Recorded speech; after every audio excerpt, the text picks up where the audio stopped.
Good morning. We are extremely pleased that you are here. It is good to come together for the purpose of co-creating. Do you agree?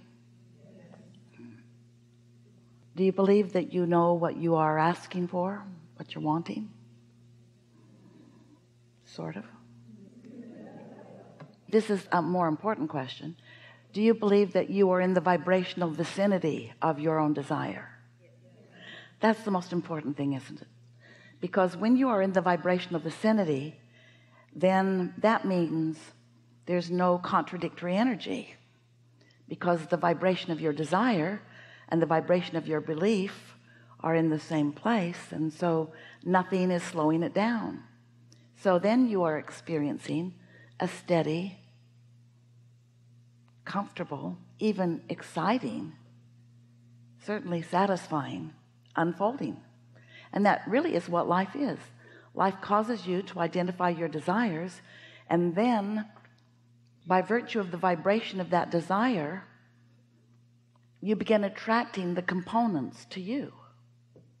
So the more you think about it, potentially, the more momentum your desire gathers, until the vibrations turn to thoughts, and the thoughts turn to things, and off you go.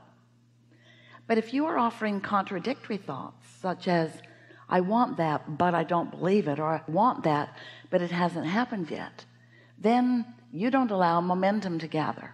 And that's when you begin getting frustrated. That's why we say, do you think you know what you want? And do you believe that your belief is in the vicinity of your desire? Because when it is, then life is sweet.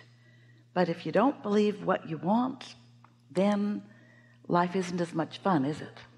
And so that's what we like to chew with you about. Do you know that you create your own reality? Do you know that you are offering a vibration all the time, and that the law of attraction is responding to it, so that you are gathering the cooperative components?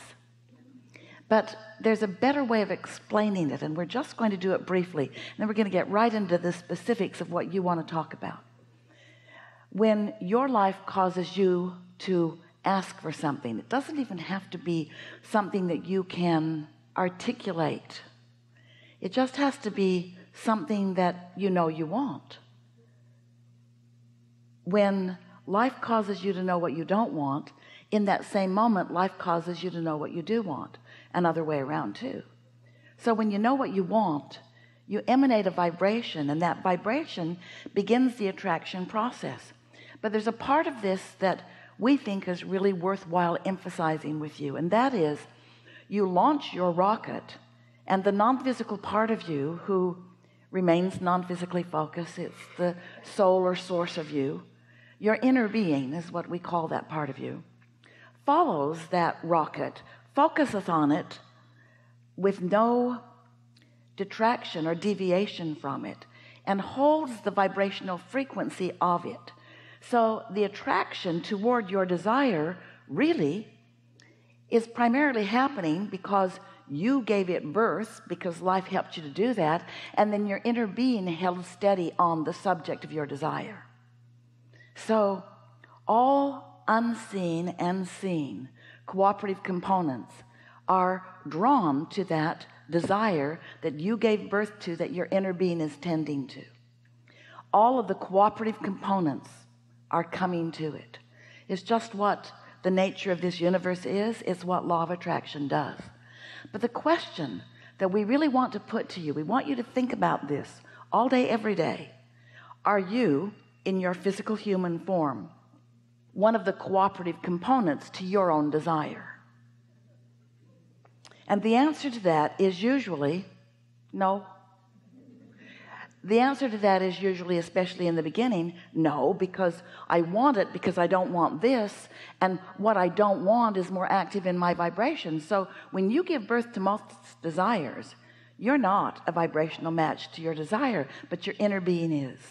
That's the promise your inner being made with you when the part of you came into this physical body, and the part that is your inner being remained in non-physical form.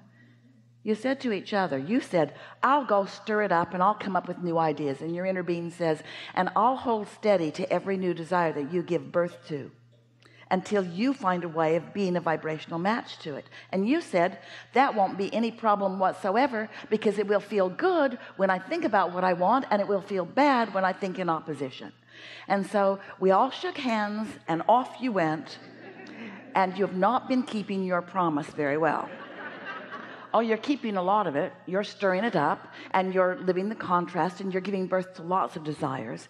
And those desires are active and alive and real. In fact, they're so real that we call them, they're in a vibrational reality. And that vibrational reality is so real, we've given it the name the vortex. It's this vibrational reality where all of your desires, including your inner being, are, and where law of attraction is gathering all of the cooperative components. So what a good basis and beginning.